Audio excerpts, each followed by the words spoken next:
How do we deal with low motivation and not sticking to our plan? You know, what do successful people do? We're going to talk about that today. And let's start out with a definition of what is motivation. Motivation is having the self-initiative to take on a task or an action without constant prodding or supervision. Okay?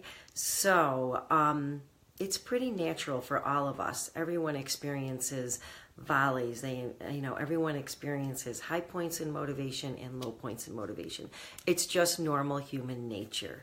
Okay, and sometimes we can be very laser focused and sometimes not. And it's very common to be laser focused at the beginning of any new action, because that's something I always call the honeymoon phase. And we talk about that a lot in Grateful Fitness. You know, you start a new workout plan, you're trying a new nutrition plan. It's all very exciting for a brief period of time, like the typical duration of a honeymoon.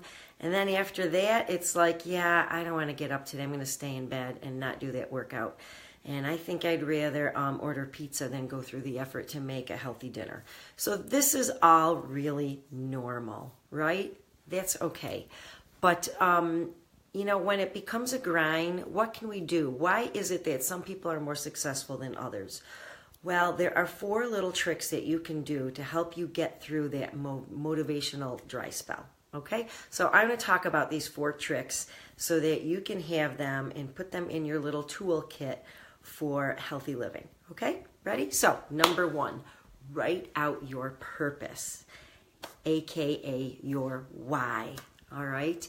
Get it in writing. Revisit that writing every day and renew that purpose, renew that vow every single day. It's a commitment, and you just wake up and renew it every day. I don't care what kind of time of day you do it, but I like to do it at the beginning of the day, and it's something that I call an affirmative inspirational mantra. That's how I express my purpose every day, and that's what the Grateful Fitness ladies do also.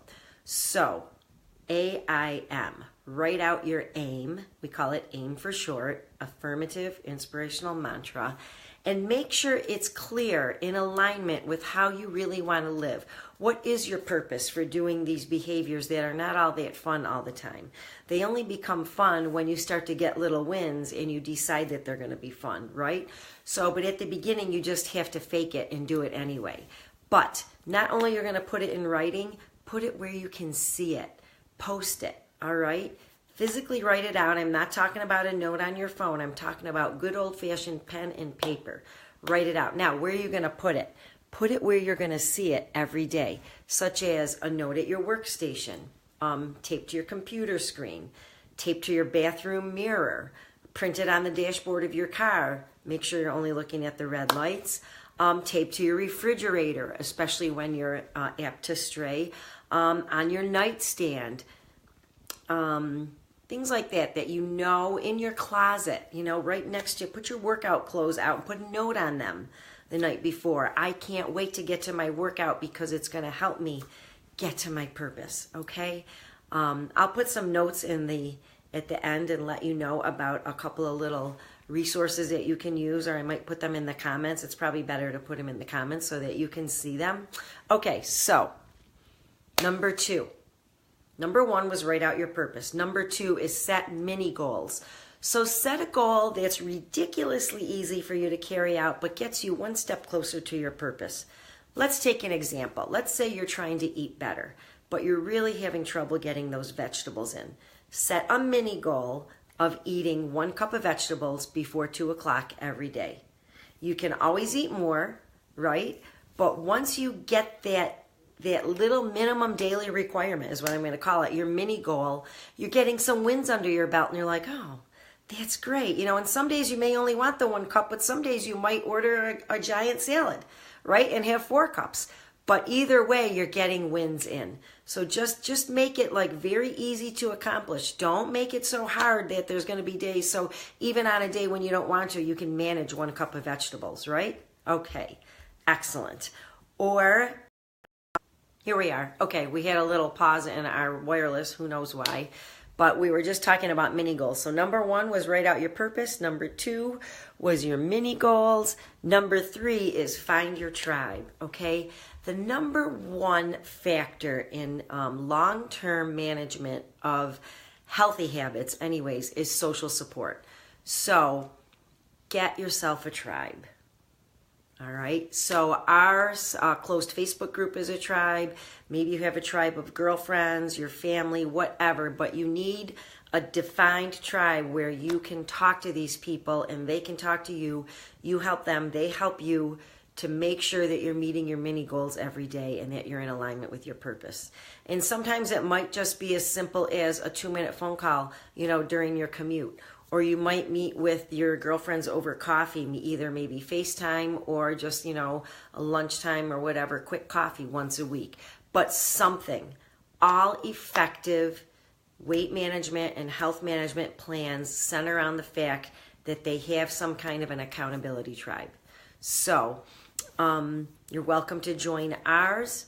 It's a really good thing to do. I find that at times in my life when I don't have a tribe are times when I have had the lowest amount of consistency and the lowest amount of motivation.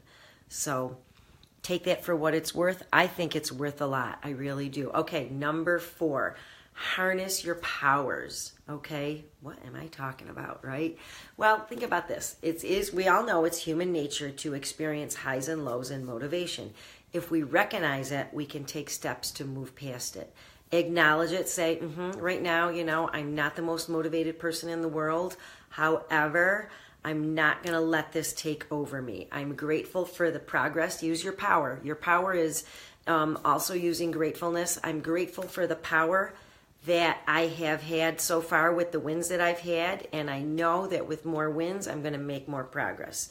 All right, and remember this, you always have power. There are 2 things in life that you can always control, and that's your attitude and your effort. And that alone is an affirmation right there that you can write when you're writing out your purpose. You can always control your attitude and your effort. So if your attitude is one where you want to crawl back into bed, throw that attitude out and write a new story. Say to yourself, I can't wait to put my feet on the floor and hit the ground running, have a great day, and go through my mini goals. All right? So being motivated is a choice, right? Yes, sometimes you're unmotivated, and if you start thinking about how you're unmotivated, you're going to be more unmotivated. But if you turn that around and change the story, you can get through the day. And just try to do it for today. You're not trying to do it for the next 10 years. You're just trying to do what you need to make today a good day. Tomorrow, you can worry about when tomorrow gets here. Okay? But you have the power and use it to make today a good day, to make today a day where you make a difference in living your purpose and doing well. So if you'd like to chat more about this, drop a comment below or send me a message. I'd love to chat back and forth with you. It's a topic that I think is so underserved in health and wellness, and especially for women entering midlife. We have a lot of responsibilities, not that anyone else doesn't, but we're kind of I just wanted to tell you one more thing while we reconnected. I'm going to pop a comment below for a link to a blog post that talks about how true happiness comes from enjoying the journey. So you can take a look at that if you want, and I invite you to add your comments below.